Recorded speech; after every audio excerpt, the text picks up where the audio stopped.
आऊज़ बिल्लाहि मिनश्शैतानिर्रजीम बिस्मिल्लाहिर्रहमानिर्रहीम। अस्सलामुअलैकुम। मुअज़्ज़ज़ सामीन इकराम, आज हमारे पास एक सवाल आया है कि क्या कुर्बानी के दिनों में कुर्बानी के पैसे अगर किसी गरीब को दिए जाएं तो शरीयत में उसका क्या हुक्म है। तो चलते हैं अपने आज के इस सवाल के जवाब की जानिब।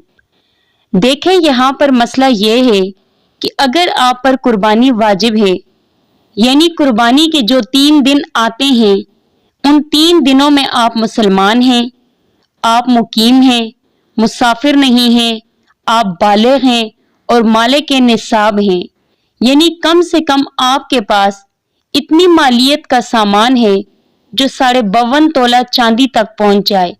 बस चाहे वो 1 तोला सोना ही क्यों ना हो, अगर 52.5 तोला चांदी तक पहुंच जाएगा तो आप पर कुर्बानी वाजिब होगी। तो अगर आप पर कुर्बानी वाजिब हो चुकी है तो फिर आपको कुर्बानी करनी होगी। अगर आप किसी को पैसे देंगे तो वाजिब तरक होगा और वाजिब के तरक करने पर आप गुनहगार होंगे। लिहाजा कोई गुंजाइश यहाँ पर नहीं बनती कि कुर्बानी छोड़ी जाए।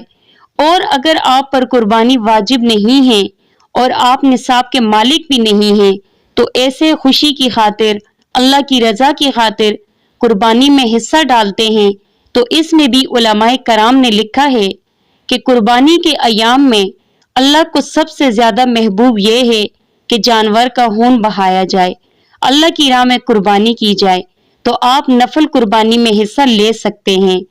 अब रही गरीब की मदद, तो गरीब की मदद सिर्फ पैसों से नहीं, गोश्त से भी हो सकती है। आप हिस्से कुर्बानी डालें, एक अल्लाह का पसंदीदा अमल भी आप कर लेंगे और गोश्त खुद इस्तेमाल न करें, गरीबों में तकसीम करें। और खास तौर पर वो गरीब जिनको पूरा साल गोश्त मुयस्सर नहीं होता, उनको इज्जत और एहतराम के साथ गोश्त दें। इसमें आपको डबल सवाब होगा, एक तो नफल कुर्बानी और दूसरा गरीबों की मदद। और जिन लोगों पर कुर्बानी वाजिब है वो तो ये बात सोचें भी ना कि पैसे दे दूं तो ये अच्छा है, लिहाजा कुर्बानी जरूरी है। जिन पर वाजिब है उन पर भी, और जिन पर वाजिब नहीं, अगर अल्लाह की रजा के लिए करना चाहें तो वो भी कर सकते हैं। और गरीबों की मदद गोश्त से की जाए। ये थी हमारी आज की वीडियो, यकीनन आपको पसंद आई होगी। वीडियो को लाइक और शेयर करें। मजीद अच्छी और इस्लामिक वीडियो के लिए हमारे यूट्यूब चैनल नूर पॉइंट को सब्सक्राइब करें। शुक्रिया। अगली वीडियो में मुलाकात होती है, तब तक के लिए इजाजत चाहूंगी। अल्लाह हाफिज।